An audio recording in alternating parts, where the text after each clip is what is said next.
Hello and welcome back to another edition of Writers Readers Theater.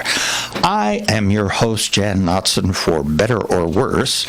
I am flying solo today again, this because my dear friend, Miss Kimberly Guns, is otherwise engaged, and I have even more reason to resent her absence. I'll get even. Believe me, I'll get even. Okay, where we left last time was the synopsis. Just to recap, we were talking about pitch for Hollywood producers. And the first step is a global look at the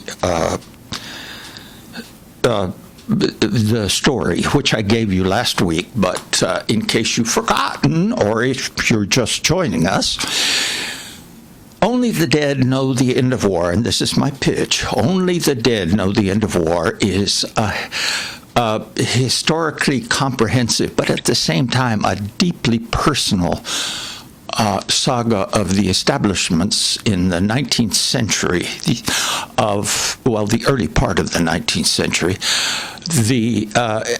of the Mexican Republic first, and then a few years later, the Texas Republic. What they had in common, how they differed in terms of the history, the culture, and the people involved. And it contained, again, within that more global struggle for freedom, independence, opportunity, is the more personal fight for love, compassion, and understanding. And it dramatizes the clash of two fundamentally opposed cultures.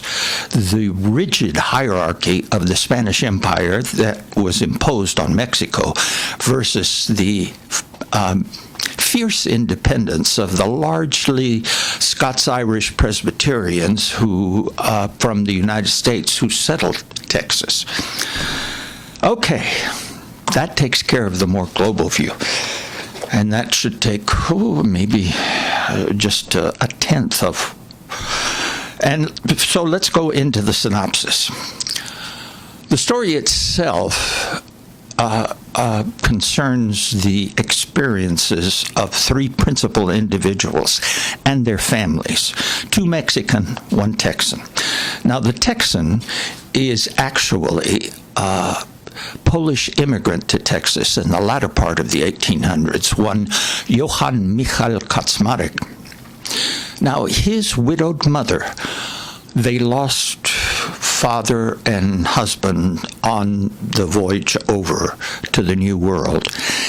So she has remarried a West Texas rancher, and the merged family is on their cattle drive back to that West Texas ranch. And along the way, Johann Michael hears the history of the McAllister family, his adopted family, and all with it the history of Texas and the founding of the Texas Republic. The heart of that story really is the bond that develops between Johann Michael and his newly acquired stepfather. Now, the other two are in Mexico, or as it was called in the early part of the 19th century, New Spain. The first is José Necahuatl de Arriola, and that middle name, Necahuatl, tells you that he is of mixed Spanish and Native American heritage, and that is a crucial factor for his development, because he is dealing with that egregiously rigid Spanish social structure that characterized the Spanish Empire at the time. And because he's close to the bottom, but with inordinate skills, abilities, and native intelligence, his struggle is to try to find a way to use all those abilities in a social structure that puts up roadblocks at his every step. Now, The second is José Nicolás de Cos de la Portilla. Now, the length of that name tells you that he is a pure Spaniard. That puts the two Josés on opposite sides of the war for Mexican independence. Now, the first time they meet is after the very initial insurrection has been put down, and José Nicolás and the other loyalists are escorting José Necahuatl and the other rebels to the gallows to be hanged as traitors. But José Necahuatl is a person of inordinately good resources, and he manages to engage José Nicolás in conversation, and through his oratorical skills manages to bring out the fact that he saved hundreds and hundreds of loyalist prisoners of the rebels from summary execution. As a consequence, he is exonerated and freed. There follow rebellion after insurrection with double dealing and treachery until finally Mexican independence is established. That has consequences for both Josés. For José Necahuatl, he is now a hero of the Mexican Republic and, as well, an intimate of its president and commander-in-chief, Antonio López de Santana. Meanwhile, Nicolás and all of the loyalists are now pariahs, and he finds himself with his family living on the streets, facing starvation. But Necahuatl has not forgotten that it was Nicolás who saved him from the gallows, and so he hunts him down, rescues him and his family. And because he's an intimate of the president and commander-in-chief, he is able to make Nicolás the second in command of his huge regiment that he is commander of. Now, the three stories come together during the Texas War for Independence. Necahuatl and Nicolás's regiment is sent up the eastern side of Texas to put down the rebellion there. And they prevail and take hundreds of rebel prisoners. And oh boy, does that present Necahuatl with a horrendous quandary. He receives an order from his commander-in-chief, Santana, to execute all of those prisoners. It goes against all of his principles. He anguishes, but finally comes to the decision to refuse the order. And the results are heinous. He is stripped of his command. It is conferred on his second, Nicolás, and an order is sent to Nicolás for the immediate execution of his now blood brother, Necahuatl. Now, Nicolás doesn't have the same kind of courage, and he is still stuck in that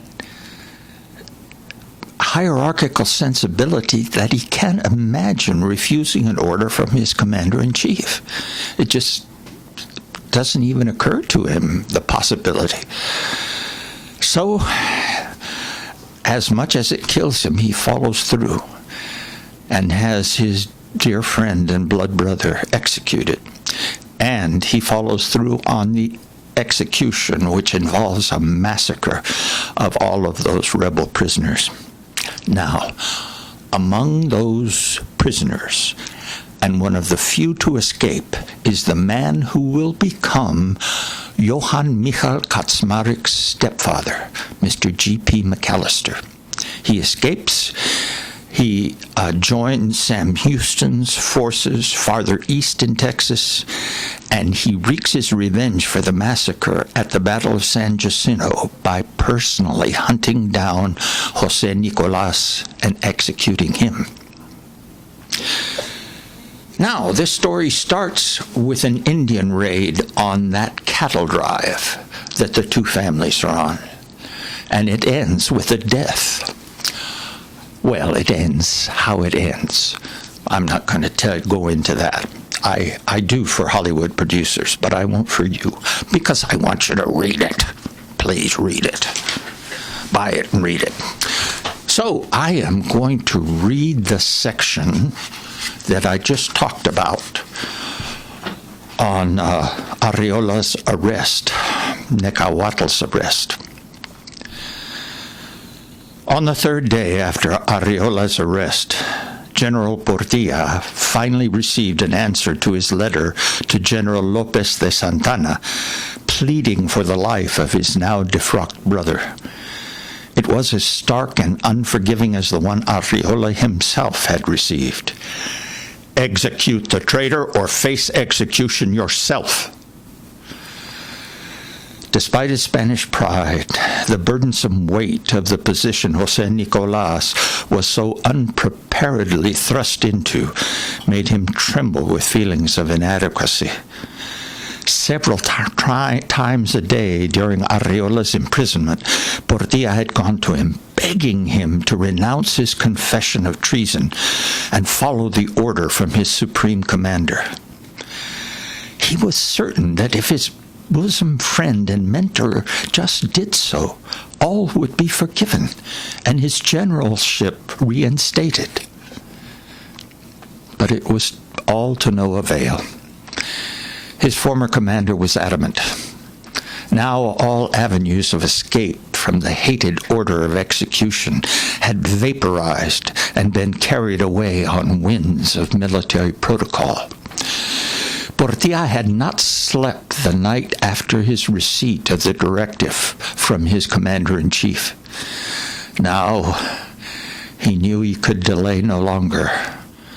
The dawn would usher in the final denouement of this horrid, tragic tale. In fact, he had slept only fitfully since the initial act of this drama. His general's insignia fit oddly on him. The responsibility for the actions of the whole regiment weighed upon him as an albatross of doom.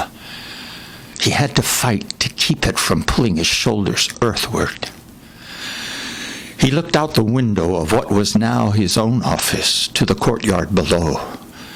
The initial stirrings of troops and prisoners could be seen in the dimness of pre-dawn. He could just make out the members of the firing squad priming their rifles, and a wave of panic forced him to turn away. And I'll have to finish next week. And in the meantime, I want to encourage you to send me your questions, comments, suggestions, whatever you've got, to jannotzon.com, or email me at jan@jannotzon.com, or go to social media, facebook.com/jannotzon, goodreads.com/jannotzon, or X, Jan Notzon. And I will talk to you next week. Have a good week, everybody.